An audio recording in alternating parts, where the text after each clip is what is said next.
Being a Christian is just a blind leap of faith. This is quite a common view, I think. Many people today think, haven't we got past believing God now? It's just old-fashioned or irrelevant to our life. Many people think that being a Christian means blindly accepting things that, frankly, any rational person would just think are stupid. You have to leave your brain at the door to believe all of this stuff. Well, in my experience, being a Christian isn't a blind leap of faith. And if you give me a few minutes, I'll try and explain why. For me, my faith is based on evidence. I'm not saying it's proof, but it's a lot more than blind faith. So here's the first piece of evidence. I think Christianity makes sense of the world that I see around me. We all know that things like love and justice are real, they're important, they matter to us, even from a young age. So, for example, even young kids know about justice. Have you ever heard kids playing in a playground and one of them yells out, "That's not fair"? Even from a young age, we know that these things are important. But we also know that they don't always seem to work. Injustice seems commonplace. And why is it that it's the ones that I love the most that I hurt the worst?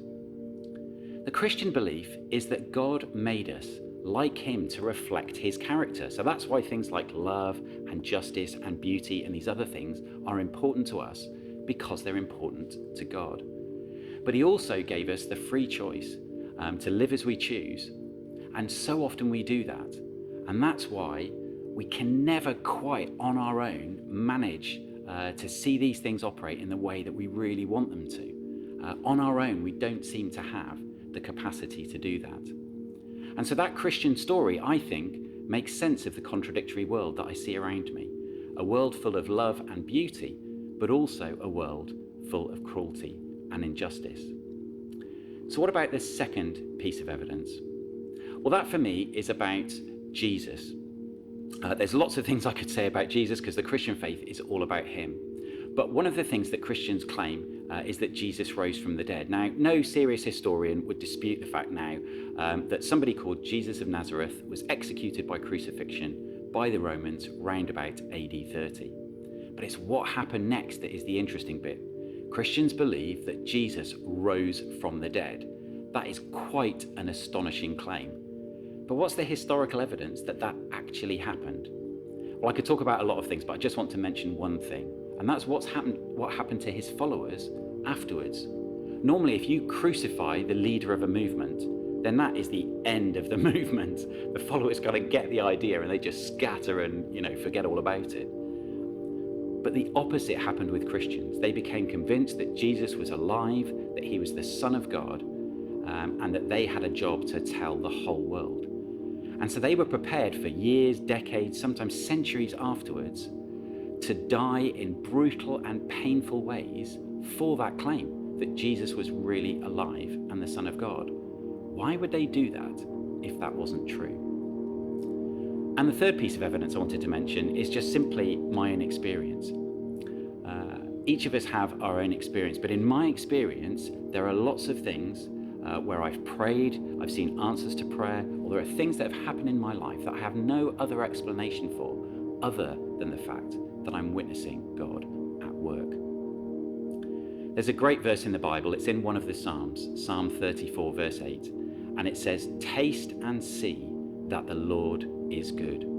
And what that means is that it's as we experience God, that's how we prove that he is both real and good. So I think faith is much more than just believing certain things. It's just not mentally agreeing to certain ideas, ticking a list of things that I have to say, yes, I believe that. Faith is about trusting. Faith is trusting in someone.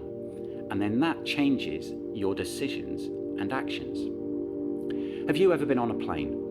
Perhaps to go on holiday to Spain or somewhere like that? Well, by getting on the plane, your decisions and actions are demonstrating that you have faith in that airline and in that aircraft to get you to your holiday destination. Now, you probably don't know the pilot or the aircrew or the maintenance engineers that built the aircraft or maintained it. You don't know the air traffic controllers. You don't understand all the laws of aerodynamics. But you're still prepared to put your faith in the airline and in that aircraft to get you from A to B. And I think being a Christian is a bit like that. We don't have to understand all about God in order to trust him. We don't have to understand him necessarily to taste and see that he is both real and good. So I don't think that being a Christian is a blind leap of faith into the dark. Actually, it's much more like a step-by-step journey of getting to know somebody. The more that they demonstrate that they're trustworthy and reliable, the more that you're able to trust them. Now, obviously, there's a big decision to make at some point. Are you going to follow Jesus or not? But I think the process up to that and following it is much more like a step-by-step journey of learning to trust God. As we learn more about him, as we do what he asks, we prove him reliable and trustworthy. We more and more see the evidence that he is real and good. So I would encourage you to taste and see that God is good. Try it for yourself. Don't just take my word for it. And I've got 4 suggestions for you of what you could do. First of all, try finding out more about Jesus. Try reading one of the accounts of his life. So that's the Gospels in the Bible. They're called Matthew, Mark, Luke, and John. So I'd really encourage you to read one of those. If you want to do that, then you can click on the link, which is yorkcommunitychurch.co.uk/Mark. And that will take you to a copy of Mark's Gospel on Bible Gateway to read for yourself. The second thing you could try is try praying. Why not try talking to God? Even if you don't really believe that he's there, if you're not sure that he's there, what have you got to lose? If he doesn't exist, maybe you've just talked to the ceiling for 5 minutes.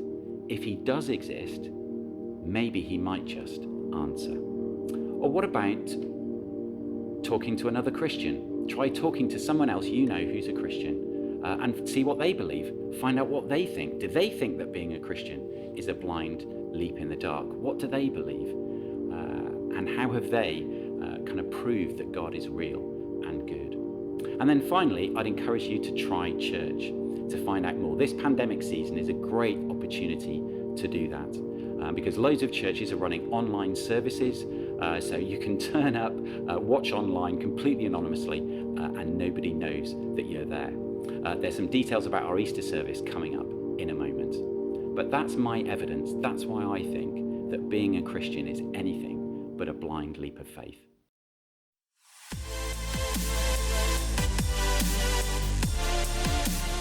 Thank you for watching that, and I want to invite you to try church online this coming Sunday, on Sunday the 4th of April.